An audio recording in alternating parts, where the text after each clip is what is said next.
Hello friends, welcome to a new watercolor tutorial. I am Vanidas Mangathil. In this tutorial, we will be making this interesting imaginary watercolor scene. I will try to explain my thought process throughout the video. If you haven't subscribed to my channel, please do subscribe and press the bell notification icon. I will be planning more and more videos as we go along. So without further waiting, let us get into the video.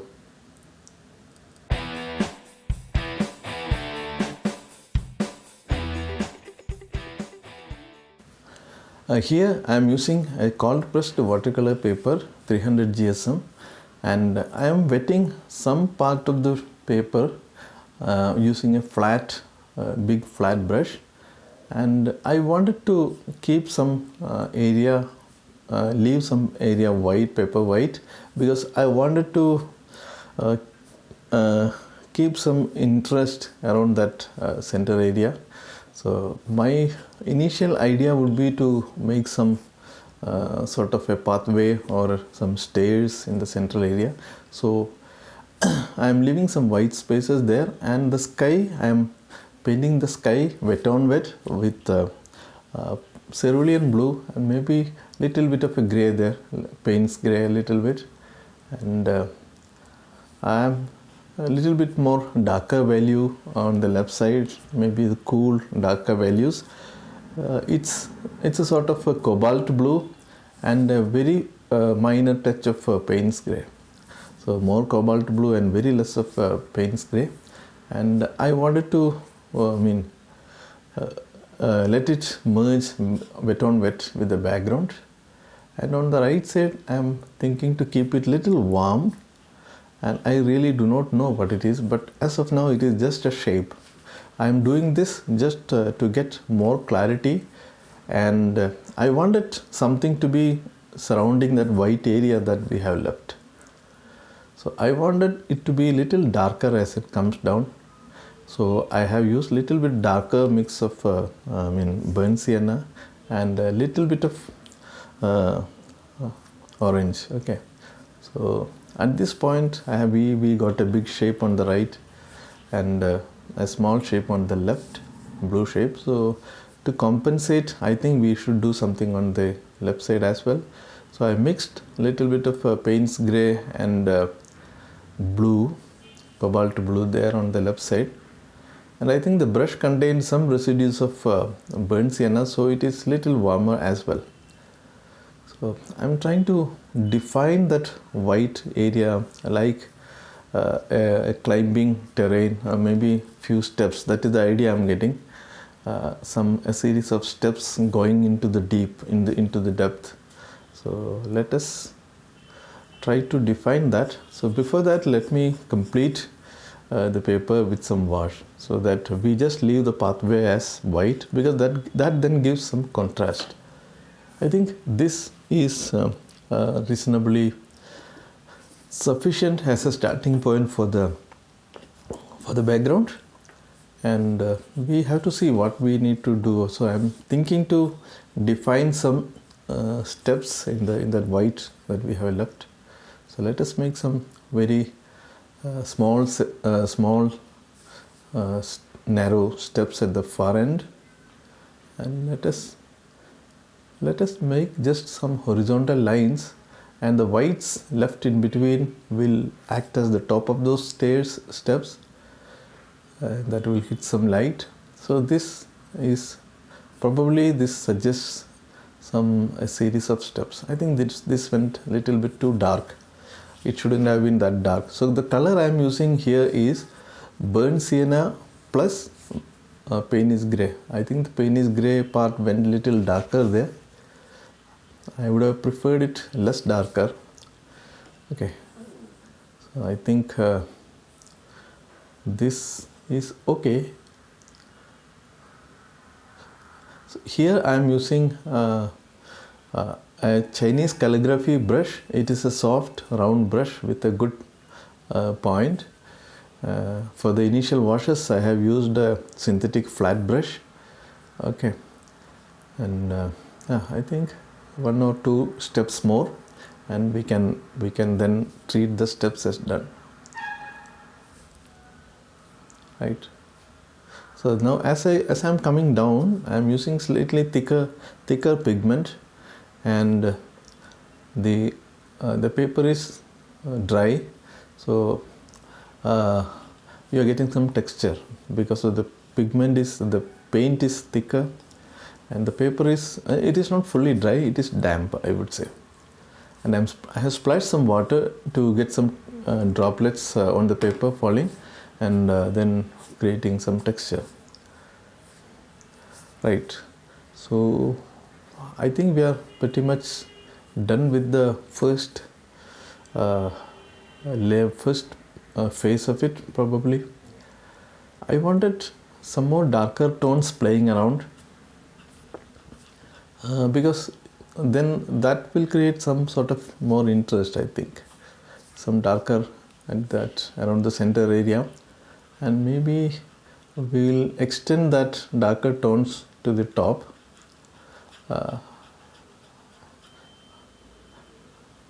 That will, I think this is just a shape, okay? I'm just thinking this as a shape, and I feel it will push those further steps slightly away, creating little bit more depth. So that is the idea of making this shape, to keep the steps, I mean to create an illusion that those steps are going farther away from us, creating a sense of depth.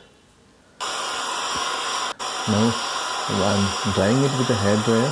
You can leave it to naturally dry if you have time, because I'm recording the video, I prefer to dry it with a hairdryer. It seems to be fully dry, and as of now this looks to be a good background to progress further. If you are liking this video and if you are finding some value in these tutorials, please do subscribe and press the bell notification. I'll be planning more and more video in the coming weeks, and if you have any questions or suggestions, please put them into the comment box below. I will surely try to get back answers to your questions, and I will also try to include your suggestions as much as possible. Okay, so here is a figure. See, I have made this context primarily for creating an opportunity to add more and more figures, and I would say adding figures is another major objective of this particular practice. One objective of this practice is to develop your imagination and develop your, I mean, sense of composition or visual aesthetics. So those things will get developed because you are not referring to any photograph or any known subject. It is purely from your imagination. So that will create your visual senses, your ability to take decisions, and this will also create develop your ability to plan figures and create some stories. Okay, so these are some suggestions for figures that I am making here. Just making the upper body, and I'm doing that with different colors, and picking up the colors is something that I find it little challenging. So I just picked up some red figures and some dark brown figures and a blue figure.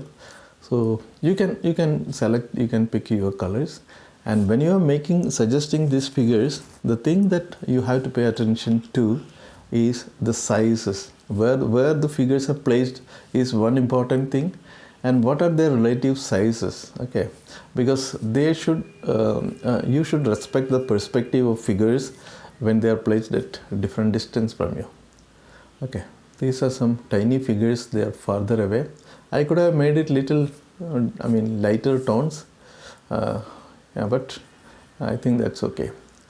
Now I have planned the figures. I may have to add little bit more details to the figures now, like I have just marked the torso, the upper body. I have to mark the head and maybe the limbs, the legs and the hands if possible. These are very tiny, to be frank, and we cannot very much distinguish between the body, head and the legs and hands, etc. But try to give some suggestion as much as possible, right? If you have any questions, please please ask me. You please drop a comment asking your question. I'll surely try to answer your questions. Okay. So the colors that I'm using here are a brand called Camel, which is an Indian brand. Camel Artist Watercolors, but you can use any brand of watercolors, and I wouldn't say that you take the colors that I'm using. You please feel free to change the colors if you wish so. I'm just, more than the colors, I'm worrying about the tones. Okay. At this point, I wanted to make another interesting shape, because the background seems to be a little less defined and the figures are fairly clearly defined. So I thought there should be something in between. So there is some kind of a structure at that particular point around the center, and there are two peoples underneath. I think that reads well as a shape. And now adding figure in the face and neck, and the hands for the figures. Okay, I'd suggest some of the faces for the figures who are coming towards us, and it is very tiny, so you may find it little difficult, and this but creates interest. Okay, this creates interest because that immediately defines a color contrast, and it also defines the exposed body part, so it gives an interest. Okay, now finish those figures wherever you can enhance it by a bit, and I think we are pretty much done at this point. I'm not planning to make it very complex.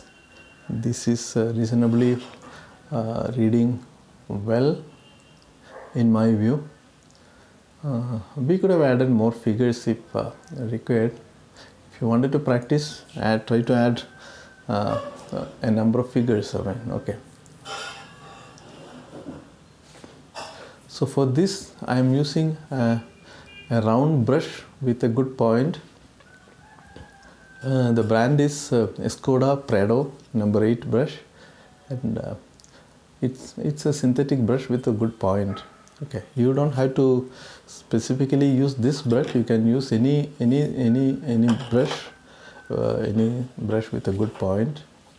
Okay, I think we are done with the definition. I may use a touch of white to give some highlights so that it creates a little bit more interest. The white is directly taken from the watercolor tube. It's a watercolor, not gouache, and you have to be careful when you make this because it is very easy to overdo this. Okay, and yeah, there's some highlight on the top of the structure that gives some kind of highlight.